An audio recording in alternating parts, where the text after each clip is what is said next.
Good morning.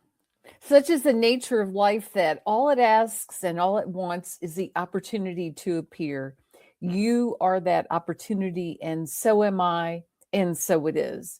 Welcome, everyone, to CSL Midtown, coming to you this morning from Atlanta, Georgia. We are so glad that you have joined us today. We welcome all people, no matter who you are or where you are in your life. You have chosen to be here today with us. So we welcome you, whether you are listening online right now or to our recording at a later date. Our center reflects the beautiful, diverse tapestry of life. So we welcome you, whoever you are, and whatever path brought you to be here today. Know that, yes, you are in the right place, and this is the right time for you. We know that you are an individual expression of the divine life in which we all live. You are welcome to participate here today and to become part of this community. And we hope that those of you who are watching our broadcast on social media will like and share this with your friends. It's one of the ways that we can grow. For a better understanding of who we are and what we teach, let's listen now to our Declaration of Principles as written by our founder, Dr. Ernest Holmes. A few of the Declaration of Principles we live by. I believe in one God, one absolute power, and first cause to all things. I believe that this power is perfect love, and it creates out of a desire to express love. I believe all thought is creative, and how I choose to think creates my personal experience. I believe in the unity of all life, and the immortality of the individual soul forever unfolding. I believe in the eternal goodness, the eternal loving kindness, and the eternal givingness of God to all. And so it is. So grateful. Hey. The full declaration, which is a bit longer than that, is available on our website, cslmidtown.org. Well, good morning again. My name is Judy Ailey, and I am the practitioner for today's service. The yearly global theme that we are studying this year, as Ernest Holmes taught, is to be open at the top. In other words, to be open to new ideas, to the ever-evolving nature of life, and of this teaching as well. And today is the last Sunday of April, and this month's theme has been the practice of becoming, and today's topic is love as a daily commitment. And the affirmation that was provided for today is, I practice love consciously, and in that act, I reveal my true nature.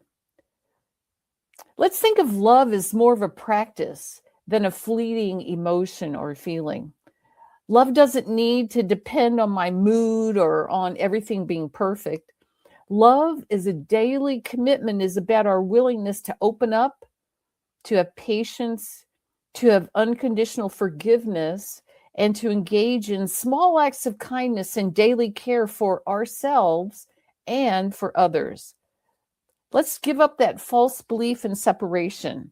Let go of the need to control how things go. Instead, know your own divinity. Open up to the flow of good. Recognize that love has always been present.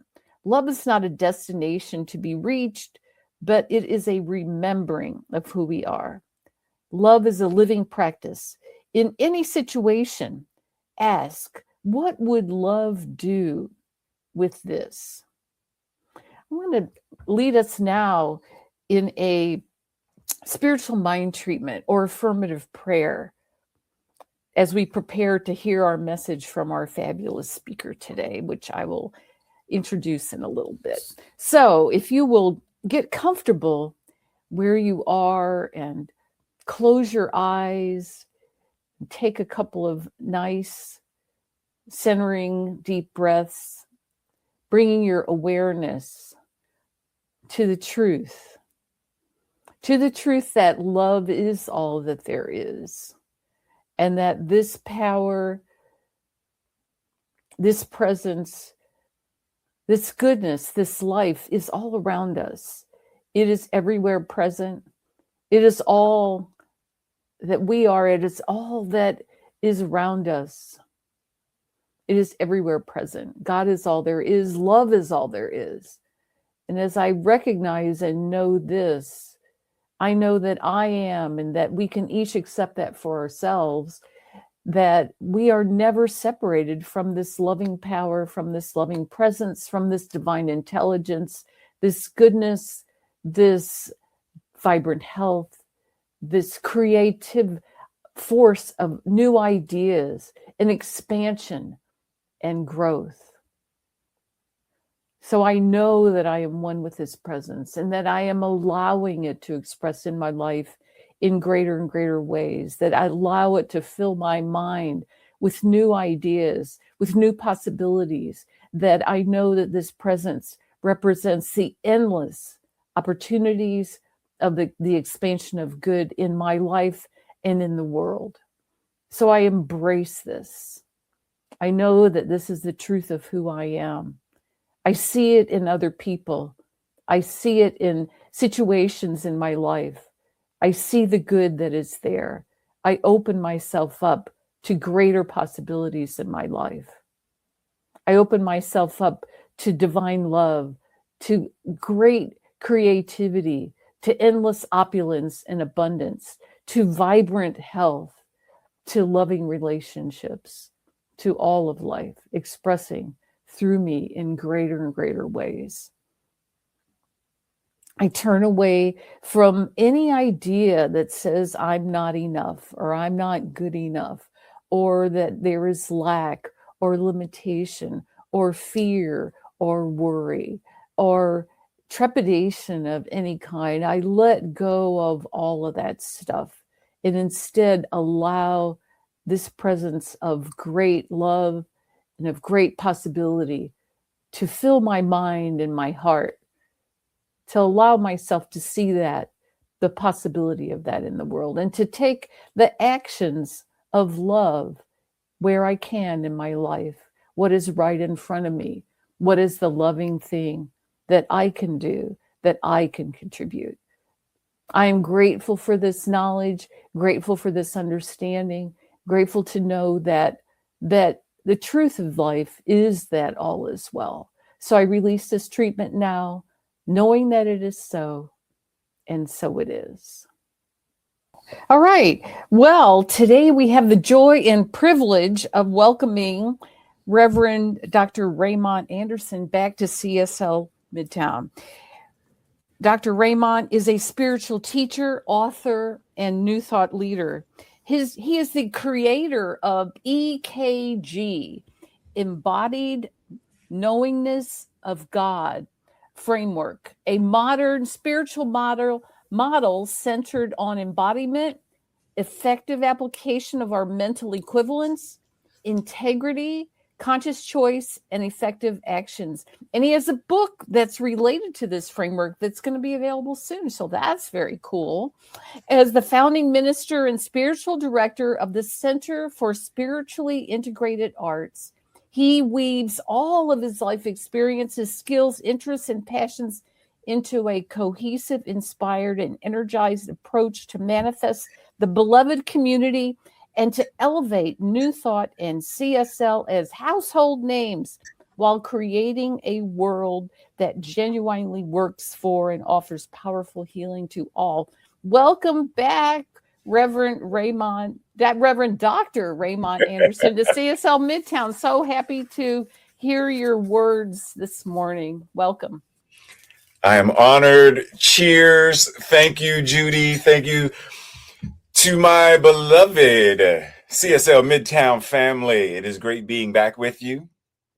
And as Judy said, yeah, we're closing out the month of, wow, it's April already. Where is the time going? I mean, come on now. Yes, so we are closing out the month of April. This idea of what is our practice of becoming, which is an interesting paradox in and of itself because we're already it. So we're actually becoming more aware of what we truly are. Because you can't become more of what you already are. I can't become more human. Human is what I am. but I can become more aware of what it means to be a humane human in the scope of what humanity is.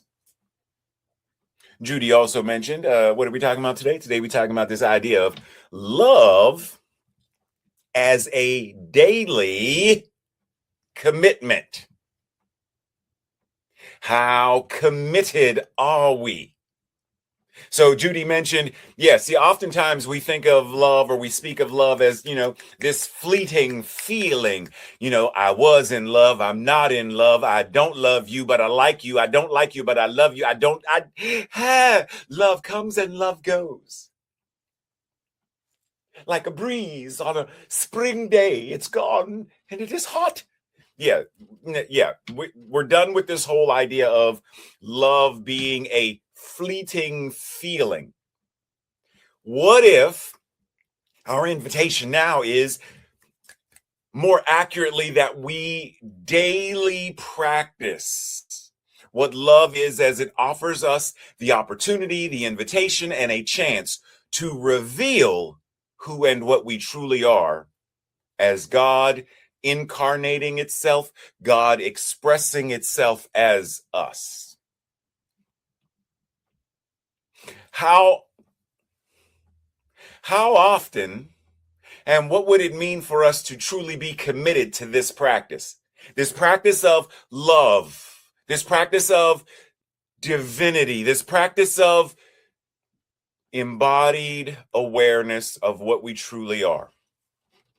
And we practice it as a sacred path, a sacred form of expression that reveals our divine truth.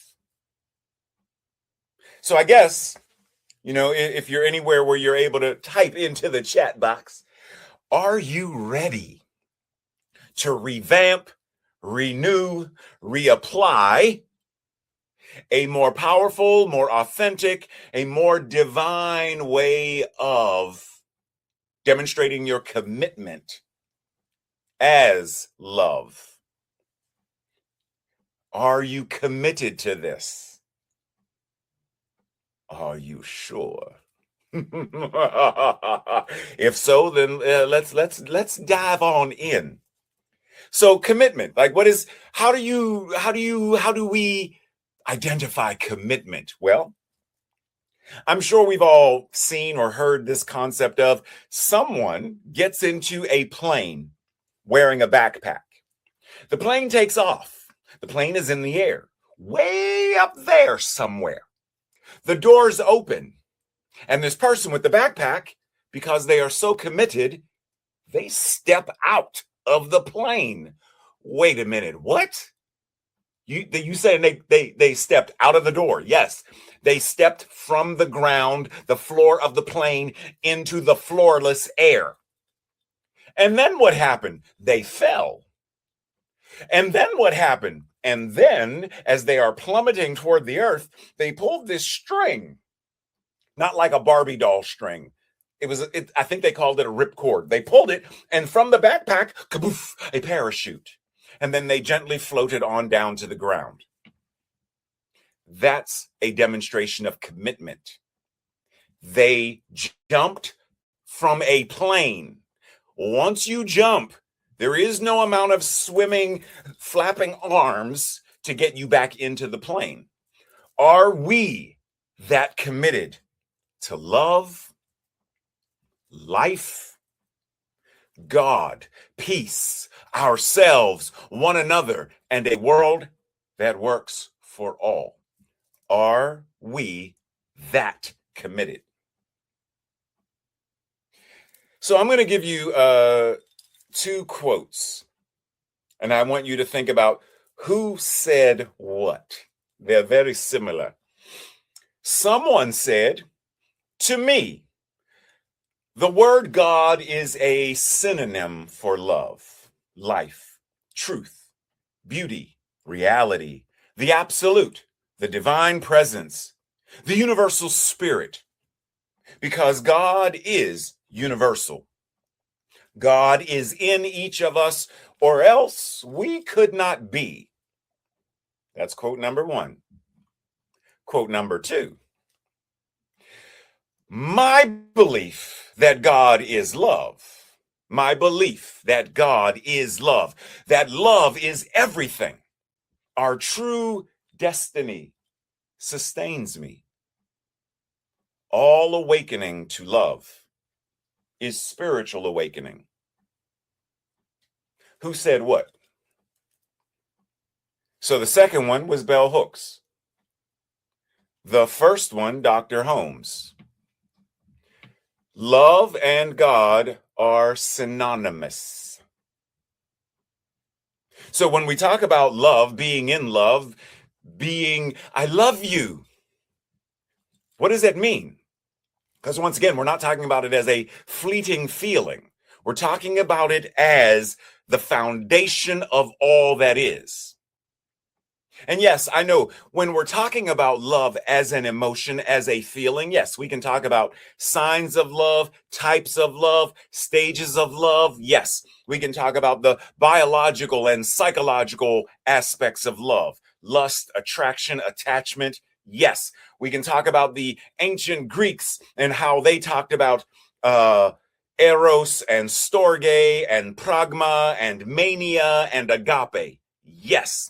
We can talk about it from a spiritual standpoint, which includes things like love and attachment, trust, worship, madness, the death of, etc., as referenced in Sufism. Yes, all of that, yes.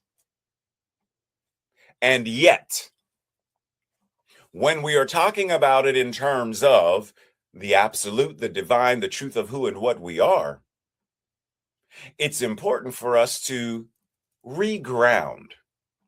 Come back to the space that says transactional love is not love. Conditional love is not love. Egoic love is not love. And all three of these things are robbing us of precious time, precious energy, and the access to real love. Real love is experiencing a sense of being that transcends even the concept of giving and receiving love. Just as God does not give or receive in the absolute, where is there to give? Who is there to? In the absolute, there simply is. God is. Therefore, love is. This love, true love, divine love, recharges us, renews us, resurrects us, and reinvigorates us because it is the truth of who and what we are. Breathe. The time of being, as the Buddhists would reference, the time of being a hungry ghost, referencing love. Being a vampire who needs to drink the blood of someone in order to stay. I don't know why I did that accent. Leave me alone. But you get the point. That's my Christopher Lee Drac. Anyhow, don't mess with me. And I already know Dr. Tracy Brown is probably laughing at me and shaking her head right now, watching me. But it's okay. But this idea of we are always, when we don't know what love is, we are always looking for love in all the wrong places. That era, if we are moving into a space of creating a world that works for all, then we must relinquish the concept of that version of love. Let it go. Stop talking about it. Stop being connected to it. Stop anchoring in it. Move beyond it. There's a quote that's often attributed to Jimi Hendrix. You know, anyhow, that's my air, whatever. And this quote says, when the power of love overcomes the love of power, the world will know peace. What is good old Jimmy talking about when it says the power of love versus the love of power? The funny thing is, the power that he's referencing isn't actually power, because true power is love, and love is true power.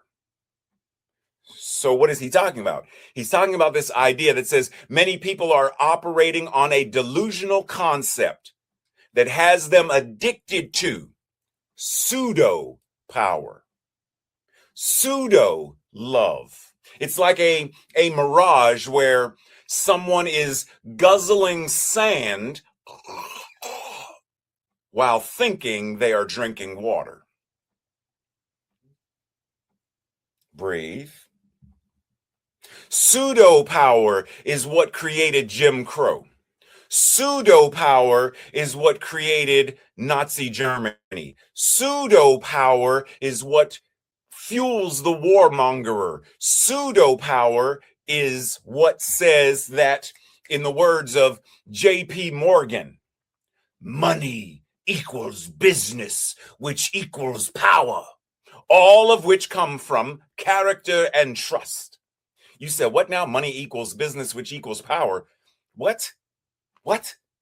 And then Kim Stanley says, money equals power. Power makes the law. Law makes the government. Money equals power. Wait a minute. All of these things are examples of pseudo power. When Carl Sandburg says, money is power. Money is freedom. Money is a cushion. Money is the root of all evil. Money is the sum of blessings. What? Where did we get into this idea that money, the more money you have, the more power you have, therefore the more control that's pseudo power, not true power. True power is love. Love is your superpower because love is the acknowledgement, the embodiment of your divinity. Love says, I know who and what I am.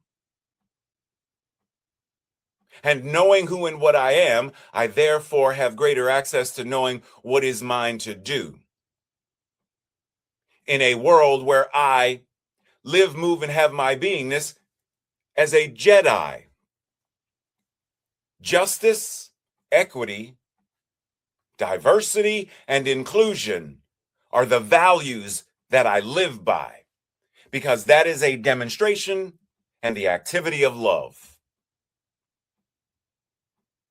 Dr. Holmes said, in an intelligent study of the teachings of the science of mind, we come to understand that all is love, and yet all is law. Love rules through law. How are we balancing this idea of yin, yang, love, law, in order to participate more actively in the creative process so that things like war move into extinction? Systemic poverty moves into extinction. Systemic unhousedness moves into extinction.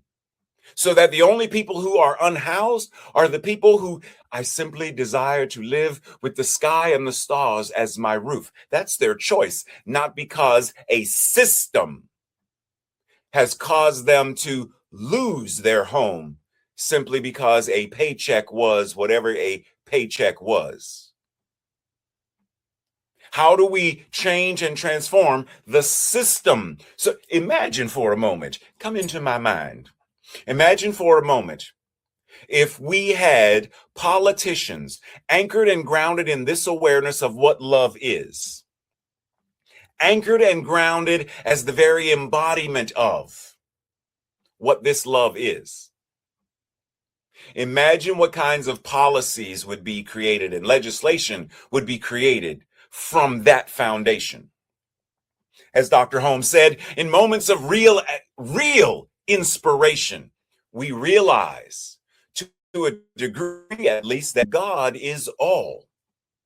The life in and as everything, as well as the love.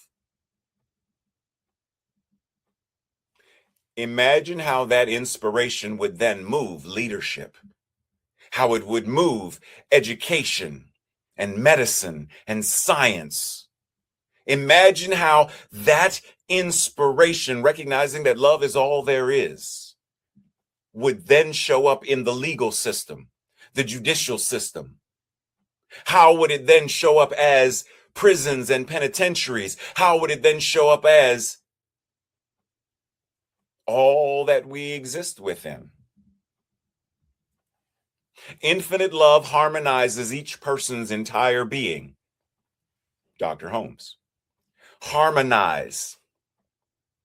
How are we coming into harmony with? How are we bringing different elements and different systems or different ideas into agreement? Consistency in life-affirming accord. Rumi once said, be foolishly in love, because love is all there is. Be foolishly in love because God is all there is. Be foolishly. And see, we've vilified this idea of foolishly. I personally love being called foolish because I see it in the way that the tarot card of the fool is the one that believes in the impossible. The fool is the one who has the audacity to say, peace on earth? Oh, of course we could do that. How do we start? Let's meet on Monday and make it happen. You need to be more realistic, Ray. But that is realistic. If someone can create war, then we can create peace. If there is more than enough food, which is demonstrated by the amount of food we throw away on any given day, there's more than enough food to feed every human on this planet. Every animal on this planet has more than enough. How do we? That's not realistic. Then I don't want to be realistic. I want to be a practical idealist, as Dr. Holmes spoke about. Emily Dickinson said, love is all there is all we know of love. How are we harmonizing with this all that we know of love as all that there is? Robert Adams says, awaken, be free, be yourself. You are the joy of the world. You are the light that shines in the darkness. You are a blessing to the universe. Love yourself always. When you love yourself, you love God. I'm going to say that again. Love yourself always. When you love yourself, you love God. Forget about the past. Never dwell on the past. Remember that time and space do not exist. Not in the absolute. Love yourself. Be committed to loving yourself.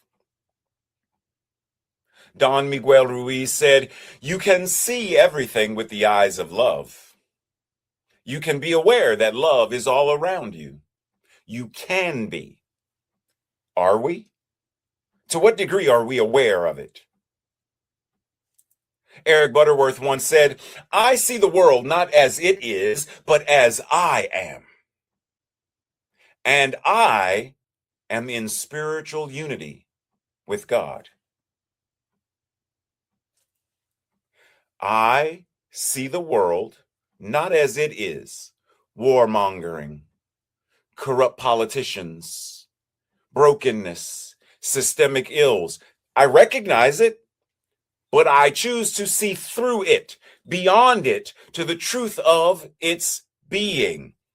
Oneness, love, and joy. And when I move and operate from that space, then I can transform and change the conditions. Because I see the world not as it is. A patient comes into the ER. The doctors don't see the patient as, oh my goodness, they are so shark bites, struck by lightning. I don't know what to do. They see that. They acknowledge it. Yes, this is what's going on. But I see them as they are, a being, a body that knows how to heal itself. The moment I suture, the moment I stabilize blood pressure, the moment I, as the physician, do whatever it is I need to do, health and well-being. Are we ready and able to move into that space? Breathe.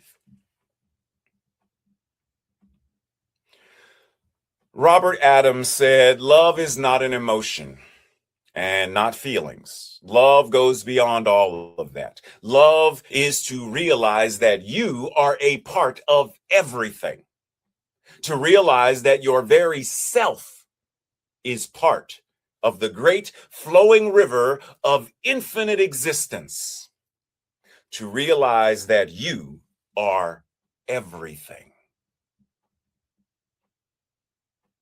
Love is energy, love is joy, love is life, love is all, love is awe, love is God, love is it, love is you. How are you living as that?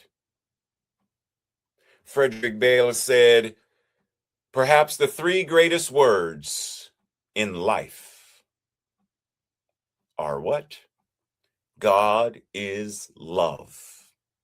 Love is the very nature of God, because love and God are one and the same.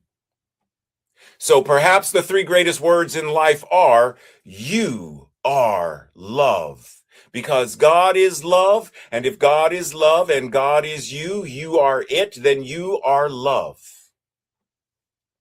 Love is the very nature of you. It has to be. You are a divine expression of the one.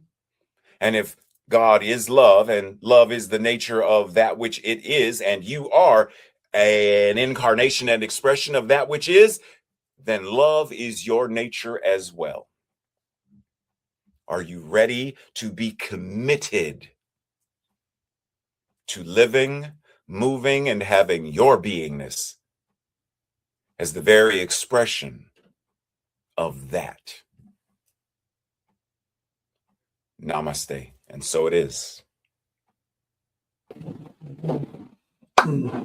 So it is. Thank you, Dr. Raymont. My pleasure. We'll see you on Zoom in just a few minutes. All right. Thanks, everybody. What an awesome talk. And with that, I would like to do our new minister sacred covenant easy prayer. So you can say this with me. You can download this from our website, cslmidtown.org. And here we go. There is only one life. This life is good. This life is God. This life is my life now. In knowing that I am one with this life that is God, I therefore know that I am one with my beloved, with all of its blessed expressions, which includes the presence of a new minister for my beloved spiritual community. Because I know that the highest purpose of my new minister is to express spirit, I therefore know that my new minister is a revelation of spirit as a principle. I further know that my new minister is the fulfillment of that which has been promised by God. For it is written, principle is not bound by precedent. It operates according to the law, and it is always available to those who are willing to align themselves with it. As I stand in agreement with my beloved spiritual community, I see my new minister before me as inspiring spiritual oneness through wisdom, love, and authenticity. I now intend to experience my new minister in full cooperation and agreement with my community, knowing this truth about myself. For I am inspired to live as love in the expression of principle. I am awakening the wisdom within me by clearly communicating the principles of universal truth. I am a conduit of divine love, wisdom, and healing energy, recognizing the inherent wholeness within all beings. I'm offering teachings, classes, and mystical studies grounded in spiritual principles to cultivate inner wisdom, personal transformation, and empowered living. I am extending the love, compassion, and transformative power of spirit into the wider community, fostering connections that heal, uplift, and support individuals in their unique journeys. As I now accept the highest expression of a new minister into my life, I know that they will be revealed in a way that will express spirit and serve the highest and greatest good of all who are touched by their presence. I am grateful, God is gracious, and so it is. Now it's time for our conscious giving, and you can do this by going to cslmidtown.org/donate. You can scan the QR code, and we are glad that you're all here, whether in person, online, now, or later, sometime later when you are listening, when it's convenient for you. And if you're getting something out of this, we would appreciate contributions for that to keep this work ongoing, because it's your contributions that do keep us going. So say our affirmation of prosperity with me. I live in a universe of abundance. As I freely and joyfully give, I join in the divine flow, and all that I share with life returns to me multiplied abundantly. So it is. Some announcements. I want to thank Judy for being our practitioner today. Raymont, what an awesome talk. Next week is May. May's theme is divine doubt, and we're in person and we're having a potluck. So we're online and in person potluck at the Garden Hills Community Center. So if you're in Atlanta, please join us for that. We have Reverend Becca Borst from the Trinity CSL, who's coming over to speak with us. Self-doubt as a sacred starting point should be interesting. And if you want to get deeper into what science of mind is, what religious science is, we have an adult study group that meets at 10 a.m. on Sunday mornings on Zoom. You can go to cslmidtown.org, scroll down, there's a Zoom link that will take you right there with the passcode, and join them. You don't have to have read this week's reading. They are reading the Science of Mind textbook, and they're nearing the end of that. So join for that. It's awesome. So now, if you would, let's say our affirmation of life. And I leave this place now knowing something better than I knew before. I go forth into the world with a heart full of love and a mind full of good sense. I look at the world in a greater way, knowing that I have within me everything I need to create the life I desire. I give thanks for this understanding, and I am grateful for the spirit of life that lives through me. And so it is. Have a great week, everybody. And if you want to have a discussion with Raymont, join us over on Zoom. Thanks.